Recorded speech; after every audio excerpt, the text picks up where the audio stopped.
Rogério Amaral, Entre Amigos. Oferecimento Zafari. Economizar é comprar bem.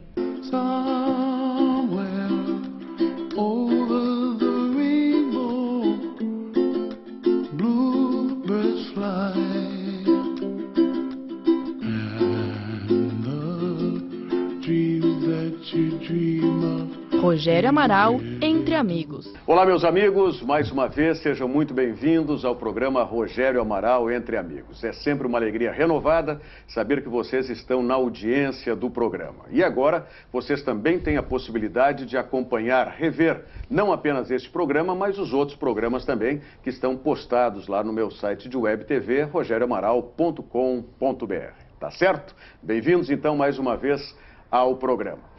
Meu convidado de hoje é um grande amigo de longa data, parceiro não apenas na área de comunicação, mas também no lazer, nas peladas de futebol, durante o veraneio e principalmente nesse período, e que tem uma capacidade, uma tenacidade, ele é obstinado na defesa daquilo que é a livre iniciativa, do que é a eficiência e principalmente nas coisas que venham em benefício da sociedade. E ele é hoje o presidente do Clube dos Jornalistas de Opinião aqui em Porto Alegre, não é? Uma entidade que tem a pretensão justa e justificada de querer ser efeito modificador. Estou falando do meu querido amigo Gilberto Simões Pires. Tudo bom, Gilberto? Maravilha, grande craque.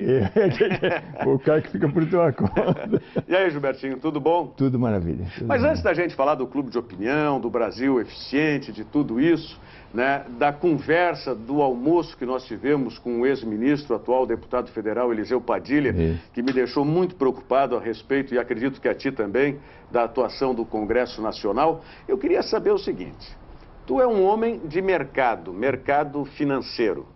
Como é que tu chegaste na televisão, na área de comunicação? Pois é, esses dias eu até comentava sobre isso, Rogério. Naquela ocasião eu não morava em Porto Alegre, eu estava morando em São Paulo e eu trabalhava na Bolsa. A Bolsa de Valores de São Paulo não podia distribuir dinheiro para os seus membros associados, que eram as corretoras. Hoje pode, porque hoje é uma empresa de capital aberto, antigamente não era, fazia parte do Sistema Financeiro Nacional. E com isso, o projeto que veio à tona para a própria Bolsa de Valores de São Paulo é criar uma nova bolsa, que era a Bolsa de Futuros, a BMF. E para isso, então, se jogou um grupo de pessoas para fazer o estudo e trabalhar em cima desse projeto. E esse projeto envolvia o seguinte: bom, já vamos trabalhar com mercados futuros. Quem é o principal mercado? É os Estados Unidos, são as bolsas de Chicago, principalmente, embora também tenha a Nimex em Nova York, e nós fomos para lá. O que vai fazer lá? Quando a roda está inventada, a gente não inventa a roda, a gente copia. Vamos lá copiar contratos. Não, já está feito. Há 150 anos eles faziam isso, nós estamos iniciando e vamos fazer isso. Bom, terminado esse target, o Banco Mundial resolveu dizer assim: ó, nós vamos bancar esse desenvolvimento dos mercados no Brasil. E com isso, na primeira reunião que foi feita com o Banco Mundial, apareceram algumas pessoas, onde eu fui convidado, e alguém perguntou: alguém aí é do Sul? E eu prontamente levantei a mão pensando que era simplesmente para dar uma exposição a respeito do Sul. Bom, então está resolvido, o Sul vai o Gilberto. E eu retornei para cá, então, para fazer e cumprir esses targets da Bolsa de criar o desenvolvimento do mercado e mostrar o que era no mercado futuro. Eu comecei a falar com grupos pequenos, assim como eu estou conversando contigo, eu falava em plateias de 10, 15 pessoas e vi que aquilo não ia dar resultado nenhum, porque eu não conseguia enxergar um público de 5, 10 mil, 1 milhão de pessoas sabendo o que era isso, conversando todos os dias com 10 pessoas. Então, um dia eu falei com o Lazier Martins e perguntei: vem cá, não tem interesse de eu ir lá na Rádio Gaúcha e dizer o que é o mercado futuro? Eu disse: mas o que é esse negócio? Não, me convida que eu vou lá. Ele convidou mais umas outras pessoas e botou na roda esse assunto, mercado e tal. A primeira coisa que ele perguntou: mas o que é mercado futuro? E eu disse assim: olha, só tem uma frase para definir o mercado futuro. É aquilo que a gente compra e não recebe, o que vende e não entrega. Bom, eu causei uma confusão maior na cabeça. O que é isso? Deve ser um mercado de enroladores. Se o cara compra e não recebe, vende e não entrega, isso deve ser um roubo. Pois bem, em cima disso, eu disse assim: bom, se vocês não sabem, procurem conhecer antes de me bombardearem. E aí, então mostrava a lógica do processo. Então eu vou mostrar alguma coisa útil aqui. Muito bem, digamos que tu e eu resolvemos comprar esse copo. Mas só que eu vou comprar esse copo para te entregar ele daqui a um mês. Muito bom. No decorrer desse tempo, o preço que eu paguei antecipadamente, antes de te entregar daqui a um mês, por esse copo, subiu o preço. E eu resolvo, bom, eu já estou satisfeito, eu não vou nem entregar o copo, eu vou desfazer. Então, se eu estou vendido para ti um copo, basta que eu compre esse copo e eu zerei posição. Eu não preciso mais entregar nada, certo, porque eu anulo a posição de compra, de venda, comprando. E eu posso fazer da mesma coisa, eu posso comprar e vender. Não tem mais uma regra de primeiro vender para depois comprar. Na cabeça do patrimonialista, que somos todos nós, a gente entende que só pode vender tudo que se compra. Mas nos mercados futuros inverte-se o papel. Eu posso vender e depois comprar. Não preciso comprar para depois vender.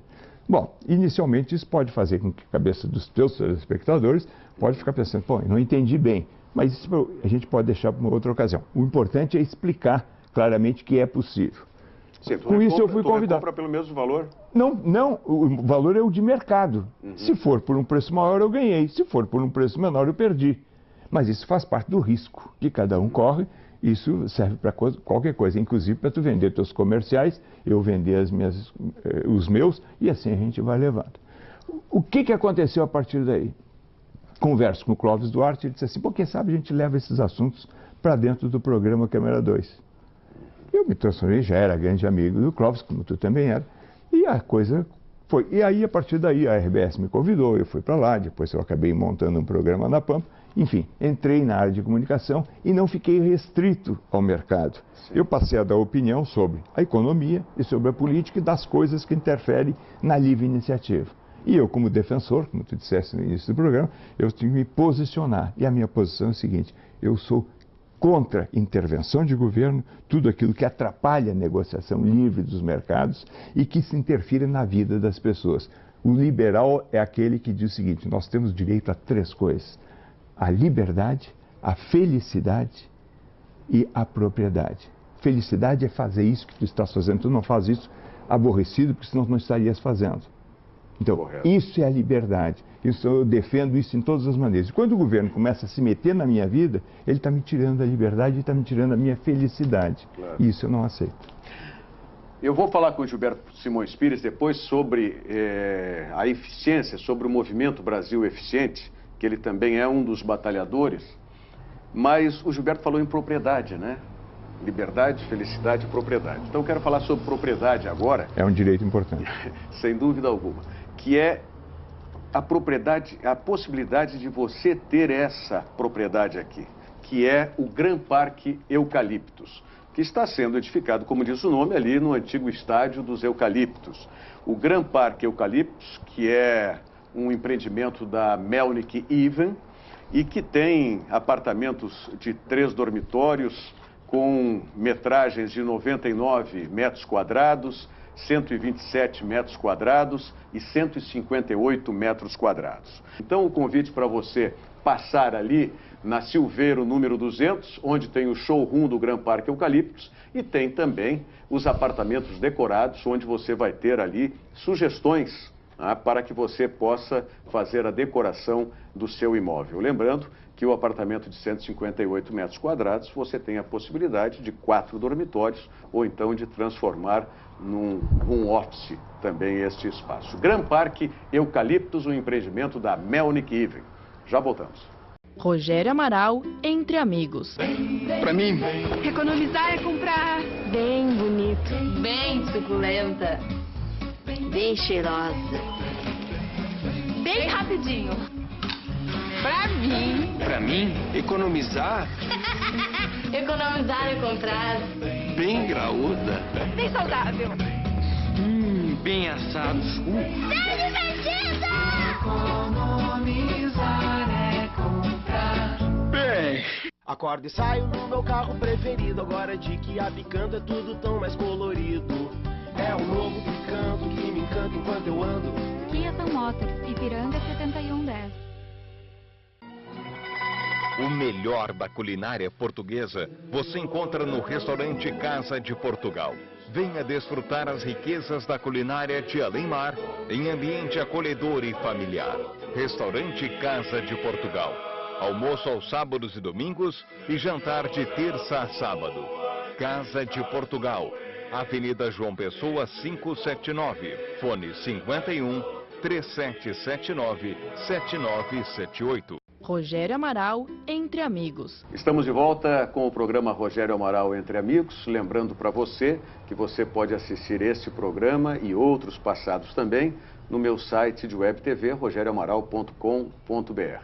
Hoje conversando com o meu querido amigo Gilberto Simões Pires. Para você ficar impecavelmente elegante, o seu endereço é a Lorde, no Shopping Iguatemi, no piso João Valig, junto à escadaria, ali do primeiro andar para o térreo do Shopping Iguatemi. Você já tem a coleção de verão, né, uma linha variada de cores e modelos de bermudas e também completa coleção de camisas polo. E além disso, você tem a promoção ainda nas camisas de manga longa, descontos que só a Lorde pode dar para você. E como eu digo sempre, preços confortáveis, ou seja, aqueles que não pesam no seu bolso. Lorde, no Shopping Iguatemi, a loja do homem elegante.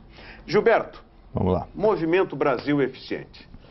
Olha, o Movimento Brasil Eficiente foi uma ideia que surgiu de 3 coordenadores, um é o Paulo Rabelo de Castro, que faz parte de um grupo que nós montamos aqui, que eu estou liderando aqui no Rio Grande do Sul, que se chama Grupo Pensar. Grupo Pensar nada mais é de que reunir pessoas que queiram pensar. E pensar na relação causa e efeito. Não adianta a gente se entusiasmar e querer colocar aqui um viaduto e dizer, olha, isso aqui fica muito bonito, muito bom. Todo mundo pode até querer o viaduto. O importante é saber o seguinte, isso é bom, isso alguém está disposto a pagar, vamos fazer a conta. Então, a relação causa e efeito, a relação custo-benefício, precisa ser feita. Ou seja, vai ser eficiente ou não vai ser eficiente? Isso a gente até pode usar em relação até a alguns assuntos relacionados com a Copa do Mundo. Muita gente está entusiasmada que vão fazer isso. Isso vai representar alguma coisa boa, do ponto de vista financeiro, econômico. Isso é uma questão que tem que ser discutida. Muito bom. Então, o Brasil Eficiente tem o Paulo Rabelo de Castro, o Raul Veloso, que é um dos mestres em contas públicas, e o Carlos Schneider, de Joinville, resolveram fazer alguma coisa e trouxeram para nós. Nós começamos a pensar e eu passei a coordenar junto aqui no Rio Grande do Sul, cujo lançamento foi feito na semana passada. O Brasil Eficiente não tem ideologia. E a gente tenta falar nisso porque o Rio Grande do Sul ele tem um problema ideológico muito forte que vem desde o tempo dos chimangos e maragatos, onde a gente sempre coloca as pilhas ali para dificultar todo tipo de operação. Então, por não ser ideológico, a eficiência diz o seguinte, o Caixa não tem ideologia. Então, por que a gente não faz do Brasil um país eficiente? Mas não é um movimento panfletário, não é um movimento paredista, não é nada disso. É um movimento que trabalha com a inteligência das pessoas, dizendo, vamos trabalhar com prazo de 10 anos? Nesses 10 anos não pode existir nada drástico, nada radical. Tem que existir um processo. Como é que a gente faz com que a carga tributária, que hoje está beirando os 38% do PIB, caia para 30%? Ou seja, o que acontece com esses 8 pontos percentuais? A gente ganha um Brasil em 10 anos, um Brasil em termos de PIB. Olha, um PIB, tu colocando um PIB dentro do Brasil, só pela eficiência, ele representa muito mais emprego, muito mais renda, muito mais crescimento, muito mais desenvolvimento. Portanto, ele interessa a todo tipo de cabeça, até o ideologicamente maluco. Não quer dizer que nós não sejamos malucos, mas cabem para todo mundo. E isso é possível. É possível desde que a gente organize a coisa. Do jeito que está, nós estamos brigando, nós estamos ficando indignados, mas não saímos da indignação. Mas como é que implementa isso, Gilberto, na medida que precisa ter a participação efetiva e eficiente do governo? Bom, começa por aí. O Movimento Brasil Eficiente precisa alcançar um número de adeptos para que se transforme numa lei. É a mesma coisa se tu quiser fazer um partido político, não é o caso. Mas se quiser fazer, tu precisa ter pessoas que subscrevam uma lista. Então nós precisamos chegar a 1.400.000 assinaturas. Já temos mais de 100 mil. É um processo. Na medida que a gente vai vendendo a ideia e mostrando que já foi feito através do Ministério Público, já estão sendo marcadas reuniões nas entidades, como o Fiergs, o FEComércio, a Assembleia Legislativa, o presidente da Assembleia, Adão Vilaverde, deputado quer que seja colocado esse programa dentro da própria Assembleia, e assim em todos os estados. Então não é uma coisa muito complicada, agora precisa de trabalho. Na medida que a gente tem isso, aí tem uma força de lei. Com força de lei, a gente começa a trabalhar lá dentro. E como é que faz essa força de lei? Nós tivemos uma reunião almoço do Clube de Opinião, isso, né, com o deputado federal Eliseu Padilha, onde o cenário que ele nos mostrou do Congresso Nacional é um cenário mais do que turvo. É um cenário negro na medida em que ele nos disse claramente que não interessa ao Congresso Nacional as grandes mudanças. Nem de reforma tributária, nem de reforma política. Isso. Então, quando ele diz uma coisa dessa, eu acho que é importante que ele diga. Primeiro que ele abre os olhos e não dá nenhuma esperança de que a gente vai melhorar a curto prazo. Nós temos que fazer a cabeça das pessoas para que vote com pessoas comprometidas. Nós só vamos mudar desde que as pessoas que lá estão, que são os nossos representantes, se comprometam com essas mudanças. Então nós temos que fazer a base. E essa base vai ser feita onde? Na sociedade, nas universidades, que são, hoje o jovem está votando. É dentro do empresariado, é dentro das entidades que representam esse empresariado. As redes sociais. As redes sociais que já estão entrando, nós já entramos via Facebook. Então, é um processo.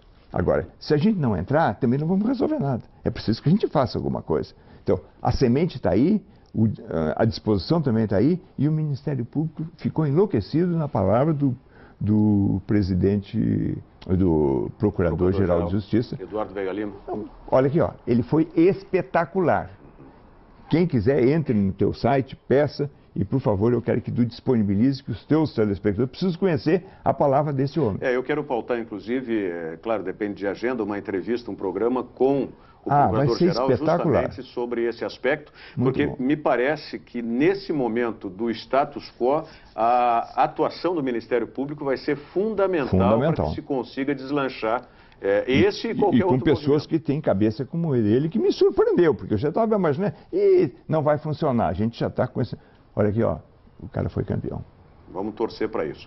Depois eu quero enfocar com o Gilberto a questão desse, que pode ser um agente modificador também, na medida em que nós estamos aí agregando, né, adesões no clube de opinião, né, dos jornalistas de opinião, e também sobre a recente viagem do Gilberto à África do Sul, especialmente do que ficou, o legado que ficou da última Copa do Mundo, que vai servir muito para nós outros aqui no Rio Grande do Sul. Aliás, está faltando um movimento eficiente para o Esporte Clube Internacional aí, né? Faltou eficiência para a direção colorada. Muito bem. Olha aqui, ó. O Aldente, você sabe, ali na Mata Bacelar, número 210, esquina com a Marilã, o Aldente está agora com 4 pratos muito especiais aí, que são feitos com massa integral, né? Você que quer aproveitar essa oportunidade aí, dê um pulo no Aldente. Claro, continuam todos os pratos tradicionais, deliciosos do Aldente, lá com a minha querida amiga Eleonora Riso, mas a sugestão são esses 4 pratos especiais aí com massa integral. O restaurante Aldente, você tem a possibilidade de fazer as reservas pelo telefone 3343-1841, tem segurança, né, tem manobrista, todas as facilidades ali para você. E a Eleonora me pediu para dar um recado também, que o restaurante Moeda, no Santander Cultural, no centro de Porto Alegre, está agora no período de Feira do Livro, também com almoço buffet aos sábados e domingos, não apenas durante os dias úteis da semana, de segunda a sexta, mas também no período da Feira do Livro, o restaurante Moeda com almoço aos sábados e domingos. Já voltamos. Rogério Amaral, Entre Amigos. Acordo e saio no meu carro preferido, agora de que a picando é tudo tão mais colorido. Tem a ver com as coisas que eu tanto espero, mas com carro, um parceiro andar contigo é o que eu mais quero. Tudo a ver com tudo que eu sempre quis, o Picanto me levando a São Motos me faz feliz. É o novo Picanto que me encanta enquanto eu ando. É o novo Picanto que me encanta enquanto eu ando. Kia São Motos, Ipiranga 7110. Rogério Amaral, Entre Amigos. Meus amigos, estamos de volta com o programa Rogério Amaral Entre Amigos, conversando com o meu amigo Gilberto Simões Pires. Vamos lá. Vamos falar, Gilberto, agora nesse último bloco do programa, a respeito do clube de opinião, do clube dos jornalistas de opinião. Não é? Que... Até vou fazer uma retificação, é clube de editores e jornalistas de opinião. Exatamente, porque é abrangente. E informalmente nós chamamos de clube de opinião. Clube de opinião. Clube de opinião. Que já tem quantos anos? E já tem mais uns 5 anos. 5 anos já. 5 anos. 5 anos já. 5 anos, ou mais até, provavelmente, mas não tem a data aqui, mas acho que deve ter mais de 5 anos. Ele foi idealizado pelo Júlio Ribeiro. E o Júlio Ribeiro, eu até não conhecia o Júlio Ribeiro. Da Pressa de Vertagem. É, uma figura espetacular. E eu achei a iniciativa dele muito boa. Um dia ele me convidou para uma reunião lá e eu perguntei, mas vem cá, tu faz questão que eu vá? Porque eu não sou jornalista, sou radialista. Eu não sou jornalista, não tenho formação de jornalista, mas como radialista, ele disse, não, mas tu tens opinião. Claro. E eu disse assim, mas não, mas tu não é editor e não tem opinião, então tu também pode ser o clube. Aí eu atendi o convite dele e achei muito interessante a ideia. E ele, na hora que ele precisou se afastar, porque tinha que renovar, ele perguntou se eu não assumiria. Então eu estou aí tocando, agora vou entregar de novo para ele, porque sempre tem dificuldade de a gente ver quem é que vai pegar. Mas a ideia nasceu principalmente, Rogério, porque havia um processo aqui, com o PT assumindo o governo na época do Olívio Dutra, uma perseguição muito grande. Hoje a coisa não está assim, mas esteve assim.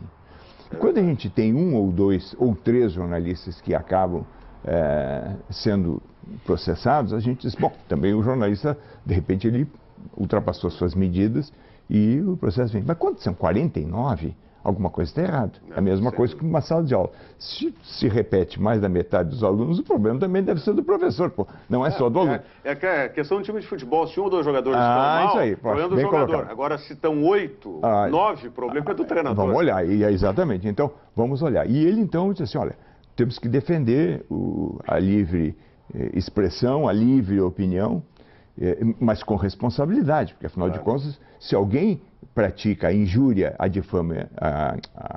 a difamação e a calúnia, bom, esse que seja processado. Mas só isso acontece desde que seja pessoal, não que seja uma entidade. E não por opinião, né? Lógico. Se eu disser assim, olha, o Rogério Amaral é uma fraude, bom, aí tu vai me processar, porque você diz assim, mas que é isso? Me prova que é uma fraude. Agora, se eu digo assim, a televisão comete uma série de erros, eu não estou falando do seu Rogério Amaral. Aí, então, eu tenho tempo para especificar. Tu pode até fazer uma análise. O Rogério Amaral não é competente. Pronto. Mas mesmo assim, tu pode se sentir injuriado. Tu vai dizer assim, mas em que sentido? Eu deixo de trabalhar, eu faço isso. Até aí ainda precisa fazer. Muito bom. Mas o princípio foi esse. E a gente, então, tem tentado juntar esse grupo na medida em que a gente vai ouvir e as pessoas formem melhor a opinião em cima das pessoas que a gente conversa, que a gente debate. Ninguém precisa concordar. O que a gente não pode deixar é de opinar. Por falar em opinião, Gilberto, eu falei em futebol, agora citei o exemplo aí do time de futebol. A tua viagem para a África do Sul, onde nós tivemos a última Copa, o ano passado, né, em relação ao que está acontecendo aqui em Porto Alegre, não só nas obras, que o prefeito tem insistido, que elas estão no ritmo certo, né, e as máquinas logo, logo vão estar aí à mostra e efetivamente trabalhando. Né? Mas também a questão do estádio, do Internacional, né? Bom, eu vou te dizer, eu até fui com o Chico Noveleto, nós fizemos essa viagem. Que é presidente da federação. Que é o presidente da federação. E eu fui, ele me convenceu que eu tinha que ir. Eu disse, o que eu vou fazer na África? Não tem mais a Copa. Vamos lá para ver. Eu vim de lá entusiasmado, primeiro, porque nós nunca vamos chegar ao estágio onde é a Cidade do Cabo. Primeiro que nós não temos o produto turístico que eles têm. Eles têm o Cabo da Boa Esperança, eles têm o Waterfront, eles têm uma série de coisas que atrai turistas. E o que eles fizeram em termos de infraestrutura, nós não vamos fazer. Mesmo que todas essas obras anunciadas aconteçam, nós vamos ficar com 10% do que a África fez. Olha, eles podem triplicar a frota de veículos e a infraestrutura logística deles suporta perfeitamente. A gente enxerga movimento e não enxerga congestionamento. Isso é a grande coisa que acontece. Outra coisa, estádio é uma coisa que é importante para a realização de um jogo ou para qualquer ato que não seja esportivo, que seja musical, cultural, mas é mais importante saber como chegar lá. Não adianta fazer o estádio, eu não tenho como chegar no estádio. E o estádio não tem importância no lado de dentro, ele tem mais importância no lado de fora. O que existe no entorno? E lá eles se preocuparam em que o entorno tenha muita coisa, que tenha restaurantes, que tenha lojas, que tenha área de passeio, tudo isso. E isso eles conseguiram. Ou seja, eu acho que a arquitetura lá teve capacidade, teve conhecimento, teve tudo. E tem mais. A dificuldade que tu levantasse aqui para o Internacional, e eu como colorado também discuto essas questões, eu vejo o seguinte: se eu fosse da diretoria, eu seria contra o estádio do Internacional fazer parte dessa Copa. Eu seria contra. Por quê? O investimento não vai ter retorno. Não tem nenhuma tarifa, nem alguma coisa que pague o tamanho dessa despesa. Mas eu estou falando do ponto de vista racional, não estou botando o emocional, porque naturalmente quando tu trabalha com o emocional, tanto do Grêmio e do Internacional, as pessoas não querem saber quanto é que custa. Mas se nós precisamos trabalhar, nós que somos pessoas de opinião, a gente diz assim, olha, do ponto de vista da razão não tem. Por quê? Porque fora do futebol, eu te pergunto, qual é o espetáculo que a gente pode trazer para Porto Alegre para lotar um estádio? No Rio Grande do Sul é muito pequeno, o Paul McCartney é um homem só. Não dá. E não tem mais, não será um estádio, serão 2 estádios com a mesma proposta. O Grêmio vai aprontar o dele, sim, o Inter vai aprontar o seu, ambos vão ficar muito bonitos, mas vão precisar retorno. E que dê isso. E terceiro, nós temos um clima muito complicado. Nosso clima de inverno é um clima ruim. Então, o São Paulo teve cabeça racional. Disse assim, nós não queremos. E deixaram claro, o Inter devia ter feito isso desde o início, mas não fez. Porque aqui há a vaidade das pessoas, e eu me coloco também, às vezes, todos nós temos o nosso índice de vaidade, daqui a pouco isso ficou mais em cima. O preço de um estádio é muito caro pela taxa de retorno que ele dá. Gilberto Simões Pires, o homem da livre iniciativa, do movimento Brasil Eficiente e, acima de tudo, hoje junto com isso tudo, um grande amigo, um grande parceiro. Tem jogado no gol ainda, tem obrigado, pô. Gilbertinho, um grande abraço. Muito obrigado também, sucesso no teu programa, hein? Com toda certeza, e para ti também. Muito obrigado. Nos teus meios de comunicação, com o teu site aí, teu newsletter e tudo mais. Ok. Certo? Obrigado, e vamos tocar junto aí nesse projeto aí de eficiência. Um abraço a todos aí. Um abraço. Para vocês, uma ótima semana. Até o próximo programa. Lembrando que lá no site de Web TV, rogerioamaral.com.br, você pode rever esse e outros programas também. Principalmente esse. Tchau.